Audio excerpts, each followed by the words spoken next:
Hello students, 8th class history का topic आप जानते हैं। फर्स्ट लेसन जो आपका हिस्ट्री का है उसका टॉपिक है। लेसन है जैसे आपका India under colonial rule. India under colonial rule. Colonial क्या होता है बताया था आपको, औपनिवेशिक शासन। कॉलोनियल क्या होता है? औपनिवेशिक शासन। औपनिवेशिक शासन। औपनिवेशिक शासन, रूलिंग शासन, ठीक है, शासन। औपनिवेशिक बताया था पिछली वीडियो में हमने आपको। औपनिवेशिक क्या होता है? किसी पर्टिकुलर जो कंट्री है उसके द्वारा किसी देश के छोटे हिस्से या सारे हिस्से के ऊपर जबरदस्ती क्या कर लेना, अपना कब्जा कर लेना, कंट्रोल करना और उस देश के रिसोर्सेज को अपने यूज के लिए यूटिलाइज करना, ठीक है, वो क्या कहलाता है?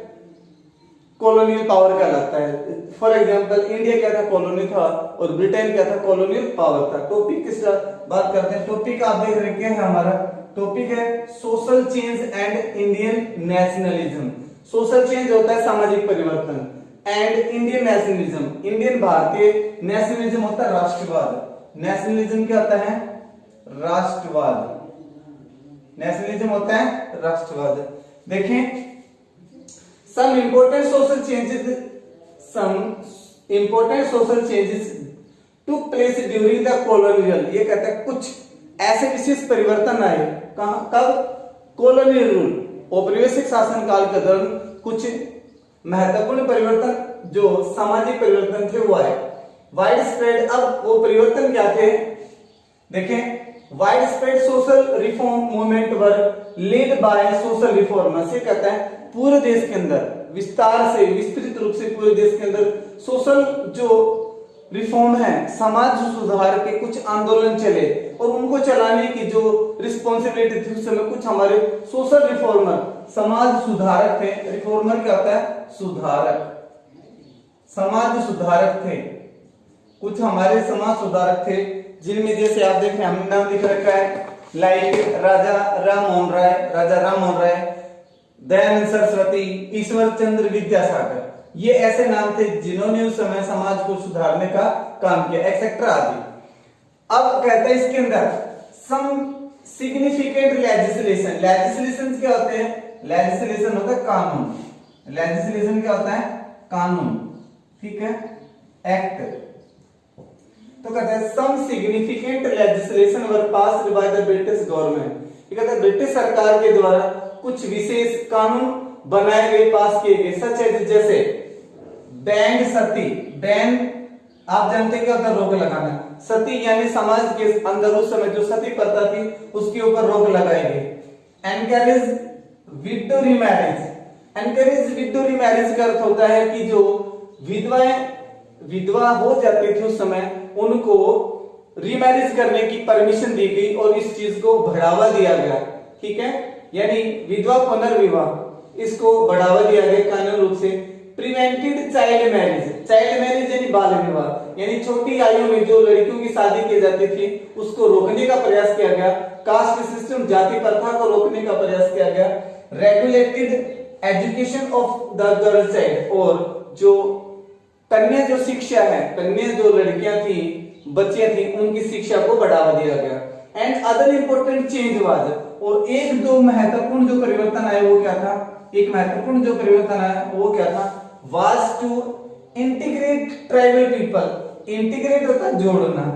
इंटीग्रेट क्या होता है? जोड़ना, एकीकृत करना, जोड़ना। किसको? Tribal people. ट्राइबल होता है कबीलाई लोग। ट्राइबल क्या होता है? कबीलाई लोग। कबीलाई लोग यानी कबीलाई लोगों को क्या किया गया? जोड़ने का प्रयास किया गया। कहां?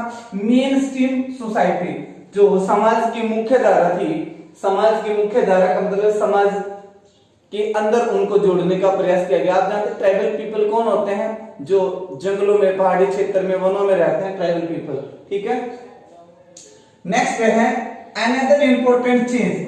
Another important change was the Indian educational system. ये कहता है एक जो और महत्वपूर्ण परिवर्तन यहाँ पर आया वो क्या था? हमारे जो इंडियन एजुकेशन सिस्टम, भारतीय शिक्षण जो प्रणाली थी, भारतीय शिक्षण जो प्रणाली थी, ठीक है, भारत की जो उस समय शिक्षा की पद्धति थी, शिक्षण जो प्रणाली थी, उस प्रणाली में कुछ परिवर्तन किया गया। और परिवर्तन क्या था वो भी देखें। This led to the birth of an English educated middle class in India.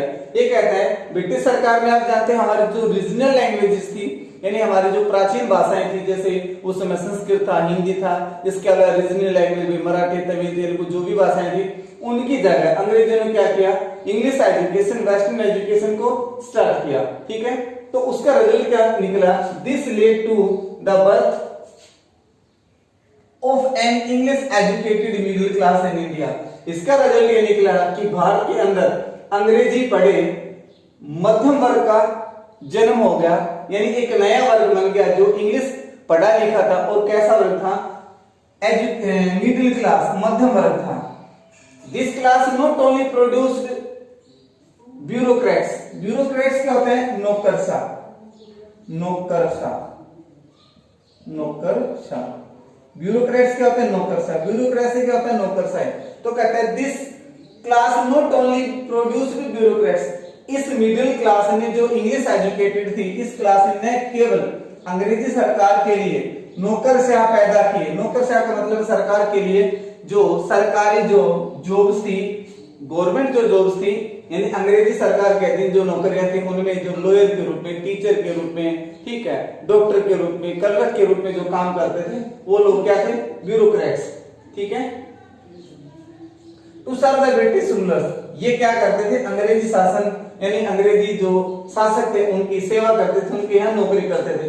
It gave rise to some understanding leader of the Indian national movement. ये कहता है इसका रिजल्ट ये निकला कि जो कुछ हमारे जो राष्ट्रवादी नेता थे, यानी जो भारतीय राष्ट्रीय आंदोलन का नेतृत्व जिन नेताओं ने किया था, उन नेताओं को इस बात की समझ आ गई कि हम क्या करें, हम एक इस कॉलोनियल गवर्नमेंट, ब्रिटिश गवर्नमेंट के अगेंस्ट कोई एक क्या करें, मूवमेंट स्टार्ट करें। ठीक है, आगे जो आपका टॉपिक है, दूसरा टॉपिक है, आप देख रहे टॉपिक का नाम हमने क्या लिखा है, इंडियन नेशनलिज्म। नेशनलिज्म क्या होता है, राष्ट्रवाद। ऊपर भी बताया था हमने, नेशनलिज्म क्या होता है, राष्ट्रवाद। ठीक है, भारत के लोगों के मन में राष्ट्रवाद की भावना कैसे उत्पन्न हुई, उसी से रिलेटेड टॉपिक आपका।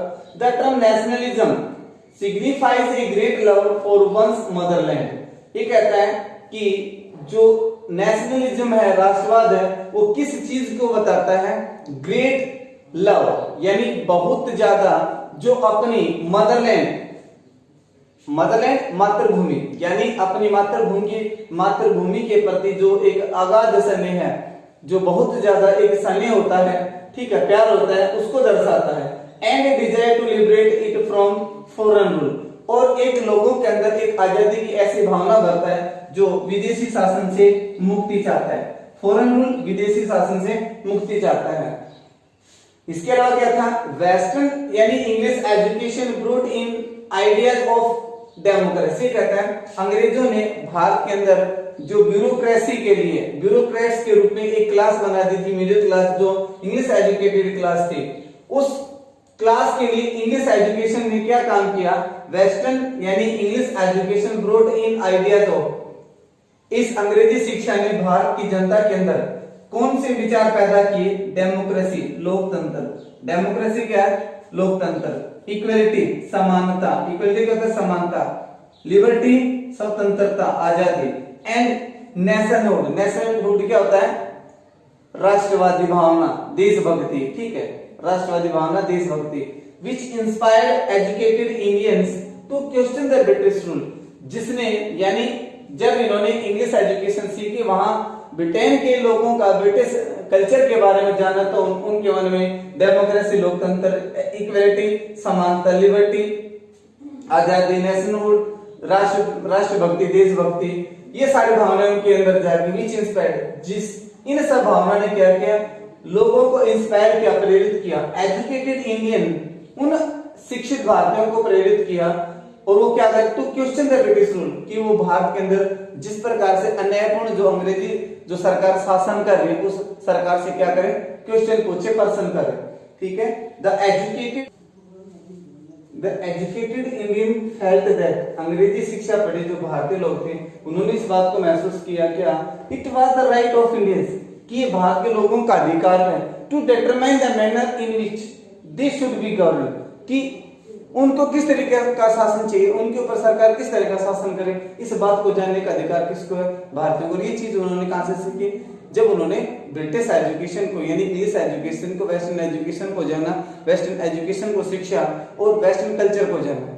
ठीक है, छोटा सा टॉपिक है, इंपॉर्टेंट टॉपिक है। आई होप आपको समझ में आया होगा। Thank you very much for watching.